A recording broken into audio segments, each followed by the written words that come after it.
Barcelone retrouve la victoire, Lamine Yamal a eu un début explosif, mais d'autres joueurs ont été les héros.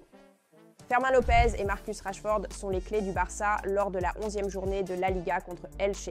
Aujourd'hui, je veux analyser ce que Hansi Flick a bien fait dans son plan et pourquoi, même avec la victoire, Barcelone a laissé le contrôle du ballon à l'équipe d'Ader Sarabia. Qu'il a fait. Avant de commencer, cliquez sur le bouton « J'aime » si vous voulez que cette communauté continue de grandir. Ça aide beaucoup. Hansi Flick a aligné sa meilleure équipe pour ce match. Le seul absent était Pau Cubarsí, mais cela avait du sens car le jeune de 18 ans n'a pas été totalement régulier cette saison. Commencer avec 0-0-0 était le choix logique. Chesney, Koundé, Araujo, Eric, Baldé, Cancelo, Frenkie, Lamine, Fermin, Rashford et Ferran. C'était le 11 de départ face à un adversaire coriace. Elche ne semble peut-être pas intimidant, mais ce n'est pas une équipe facile à affronter. Leur entraîneur est un ancien adjoint du Barça, Ader Sarabi. Il a travaillé dans le staff de Quick Sétienne lors de la saison 2019-2020. Ader prône un style de football dominant où la possession est la base de tout. Pour le staff technique, ce match était un casse-tête tactique.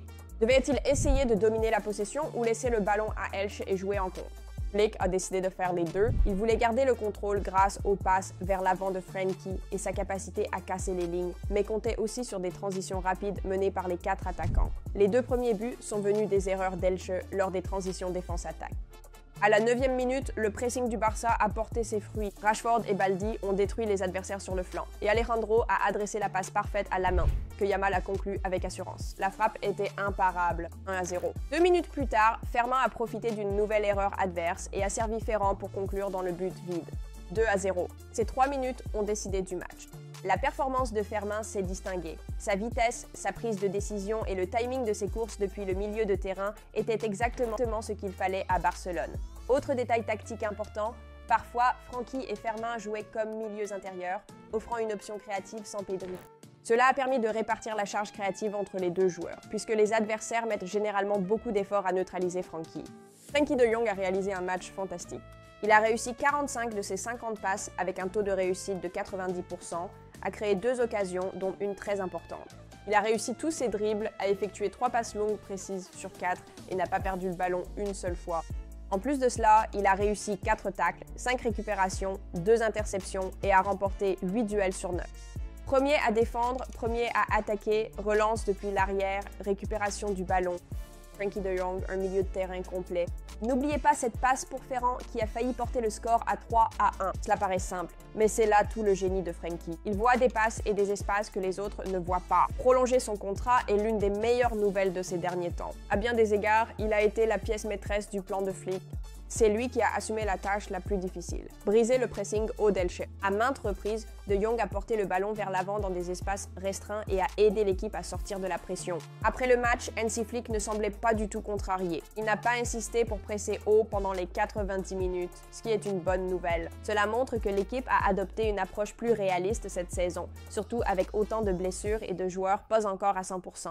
Le staff technique avait prévu une défense en bloc médian pour la seconde mi-temps après que Rafa Mir ait mis en lumière le Barça en fin de première période. Même le rapide Ronald Araujo n'a pas pu l'arrêter, donc une telle flexibilité tactique est un énorme atout. Si l'on regarde uniquement la seconde mi-temps que Barcelone voulait, ils sont sortis pour essayer d'ouvrir le jeu et d'aller au duel. Barcelone a tout de même montré sa supériorité. Si le Barça avait eu Rafinha et Lamine Yamal ou Lewandowski en pleine forme, ils auraient pu marquer encore plus. Dans cette action de but, il faut mettre en avant le triangle Casado, Fermin, Rashford. Casado a repéré l'appel de Fermin dans l'espace et a envoyé une passe parfaite. Fermin a attendu le bon moment et a joué une magnifique passe diagonale vers Marcus. Et ce que Rashford a fait ensuite était incroyable. Grâce à sa vitesse et sa puissance, il a dominé son adversaire et n'a laissé aucune chance à Peña. Quel moment! Les supporters de Manchester United réclament déjà un transfert de 40 millions d'euros pour Rashford à la fin de la saison. Vu sa forme actuelle, ce prix ne fera qu'augmenter, du moins pour les fans de United. Ce but a apporté du calme à l'équipe. À partir de là, Barcelone a contrôlé le match et l'a terminé en toute confiance. Parlons maintenant de la main. Dans les 15 premières minutes, il a tout montré. Vitesse, confiance, dribble incisif, détermination et enfin un but. Mais au fil du temps, on pouvait le voir s'éteindre. La blessure le gêne encore et il est clair qu'il n'est pas à 100%. C'est pourquoi il était un peu surprenant que Flick l'ait laissé sur le terrain jusqu'à la 88e minute. En réalité, le changement aurait dû avoir lieu vers la 75e. Peut-être que le staff technique veut qu'il retrouve son rythme. Il pense probablement que c'est le manque de temps de jeu régulier qui l'empêche de retrouver son meilleur niveau. Malgré tout, il y a eu quelques signes positifs. Après avoir marqué, il a embrassé l'écusson du club au lieu de montrer sa couronne. Peut-être qu'après la défaite lors du Classico et toute la pression publique, le garçon a commencé à réfléchir et à tirer les bonnes conclusions. Un la main humble aide certainement beaucoup plus l'équipe qu'un la main tape à l'œil. Même dans ce qui semble être sa pire version, il suffit de regarder ses statistiques. 4 buts, 8 passes décisives. Cela fait plus d'une contribution par match, en plus d'environ 5 dribbles réussis toutes les 90 minutes. Le potentiel reste énorme. Espérons simplement que l'équipe médicale sait ce qu'elle fait et que la meilleure version de Lamine Yamal reviendra bientôt. Le retour de Ronald Araujo dans le 11 de départ a été un autre point très positif. Il a apporté de la puissance physique à la défense et les joueurs d'Elche se heurtaient au mur uruguayen.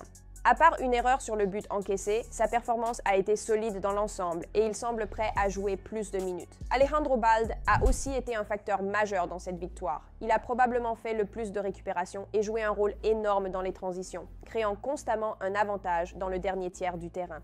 Son débordement a mené directement au premier but de Lamine. Le retour de Balde à son meilleur niveau est l'un des principaux enseignements de ce match.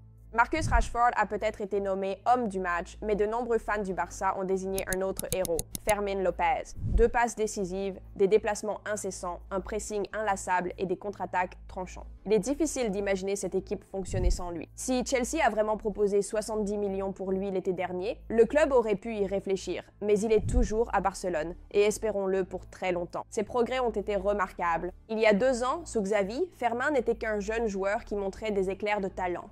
La saison dernière, il a franchi un cap et cette saison, sa productivité parle d'elle-même. 4 buts et 2 passes décisives lors des 3 derniers matchs. C'est le genre de forme qu'on attend d'un milieu offensif central de haut niveau, non? Compte tenu des problèmes physiques persistants de Dani Olmo, Fermín est devenu le transfert issu du centre de formation le plus précieux pour Barcelone et le club n'a pas eu à dépenser 60 millions d'euros pour l'obtenir. En parlant d'Olmo et de Lewandowski, les deux sont revenus de blessure et c'est fantastique. Hansi Flick a désormais plus de profondeur d'effectifs, essentiel vu le calendrier chargé. Il y a un autre détail important à mentionner. Barcelone a perdu la bataille de la possession pour seulement la 2e fois cette saison.